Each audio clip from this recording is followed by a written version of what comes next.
Здравствуйте. На телеканале «Новый век» программа «Вызов 112» в студии Эльвира Фазлиева. И сегодня мы покажем Ford Fiesta, который едва не сгорел на глазах его владельцев. Мы боялись, что его вахнут. Машина вспыхнула, едва водитель заглушил двигатель.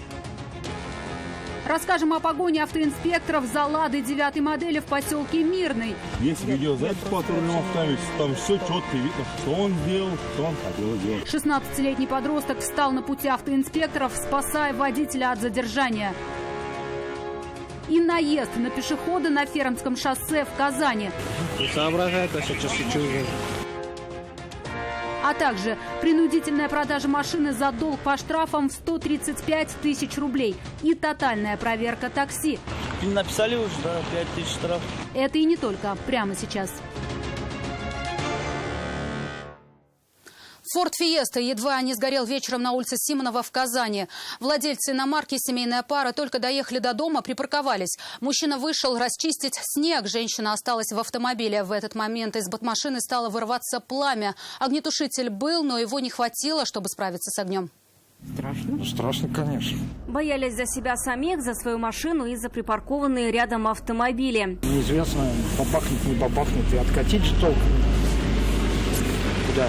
Да, мы боялись, что его вахнут. Рассказывают, только подъехали к дому, припарковались, но решили заехать чуть глубже в парковочный карман. Я был снаружи, я подкопал чуть-чуть там снег, да, чтобы заехать. можно было заехать. А я была внутри. Да. Бензин потек. Ну, может, он и по дороге тек, конечно.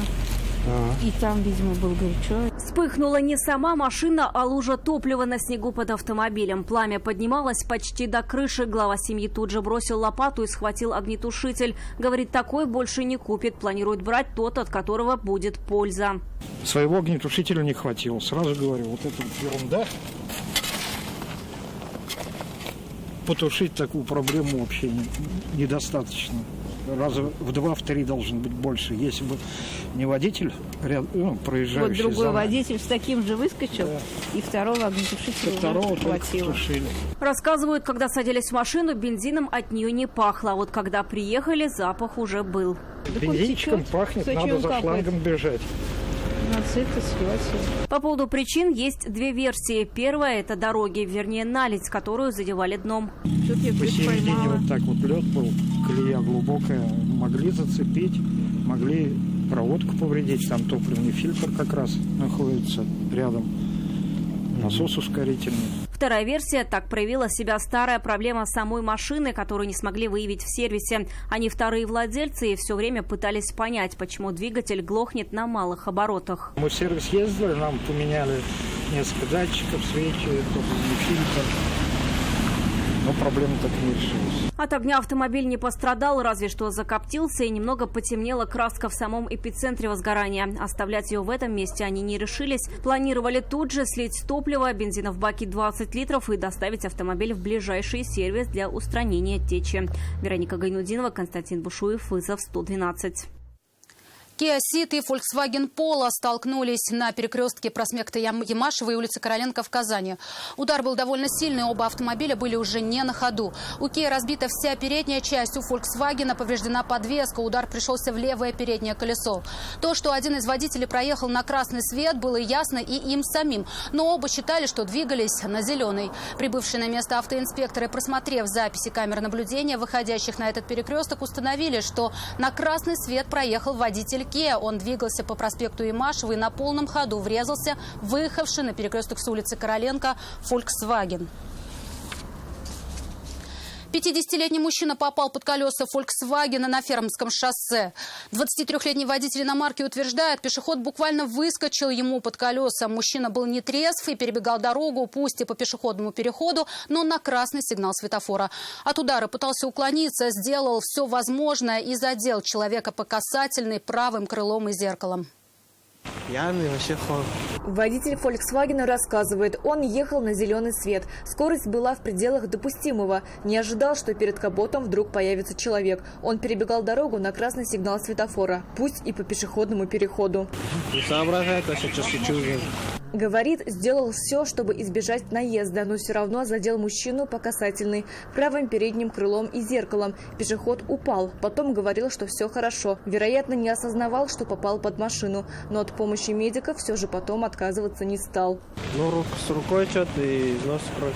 Ну, страшно уж, конечно, когда такая ситуация происходит. Пострадавшего мужчину осмотрели приехавшие на место врачи скорой помощи и приняли решение о госпитализации пострадавшего. Степень вины каждого из участников ДТП будут определять автоинспекторы на детальном разборе происшествия. Сирина Сахапова, Константин Бушуев, вызов 112. Больше 20 минут длилась погоня за «Ладой» 9-й модели в поселке Мирный. Водитель легковушки не подчинился требованию автоинспекторов об остановке и только прибавил скорость. Началось преследование. В попытках оторваться от сотрудников ГИБДД несколько раз объехал весь поселок и в конечном итоге вылетел с дороги и застрял в сугробе. Но перед этим из машины выскочил несовершеннолетний пассажир и встал посреди дороги прямо на пути патрульного автомобиля. Есть видеозапись патрульного автомобиля, там все четко видно, что он сделал, что он хотел сделать. Там готов все понять. Мать 16-летнего подростка, пассажира «девятки», не понимала, какие претензии есть у автоинспекторов к ее сыну. Это не его машина, он не за рулем. За что не задержан?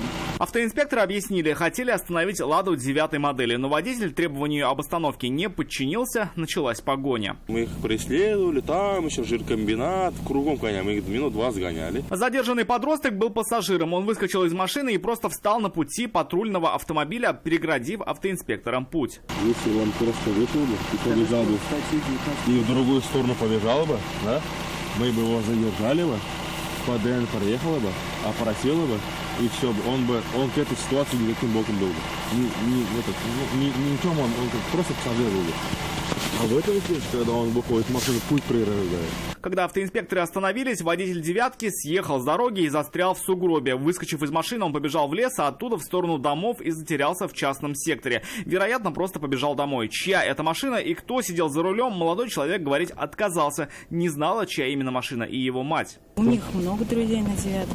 Установить, чей это автомобиль и кто именно сидел за рулем, будет несложно. Прибывшие на место эксперты сняли отпечатки пальцев с ручек дверей, руля и рычага коробки передач. Автомобиль по подозрению в угоне планировали отправить на штрафстоянку. Задержанного несовершеннолетнего пассажира доставили в отдел полиции. Ему предстоит ответить за неповиновение законному требованию сотрудников полиции. Статья предусматривает штраф до 4000 рублей или административный арест до 15 суток. Вопросы будут и к его родителям. Почему подросток в позднее время был не дома? Задержан он был уже после 22 часов. Рамиль Шайдуллин, Константин Бушуев, вызов 112.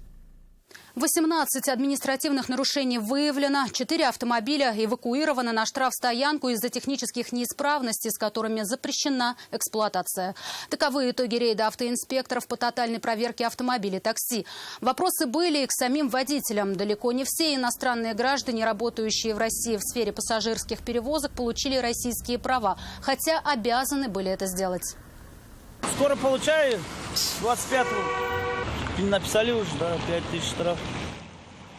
В это же время недалеко от этого места проходил еще один рейд уже с судебными приставами. И в ходе него у владельца остановленного Hyundai Solaris обнаружили неоплаченные штрафы за нарушение правил дорожного движения на сумму больше 135 тысяч рублей.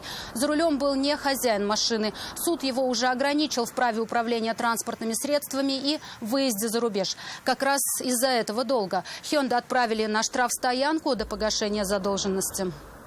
Ранее другое транспортное средство, также принадлежащее этому же физическому лицу, также задержано было и арестовано, и помещено на штрафную стоянку. В настоящий момент проводятся мероприятия по реализации данного автомобиля с целью погашения имеющихся задолженностей. Напоминаю, что Кодексом Российской Федерации административных правонарушений установлено, что административный штраф должен быть уплачен в течение 60 дней со дня вступления постановления в законную силу. Это все, о чем мы успели вам рассказать. Обо всех происшествиях вы можете сообщать нам по телефону 570 50 50 или на мобильный 8 98 69 112 112. Также мы доступны в социальных сетях. Присылайте видео, снятое вами. В студии была Эльвира Фазлиева. До встречи и не бросайте вызов судьбе. Вдруг она его примет.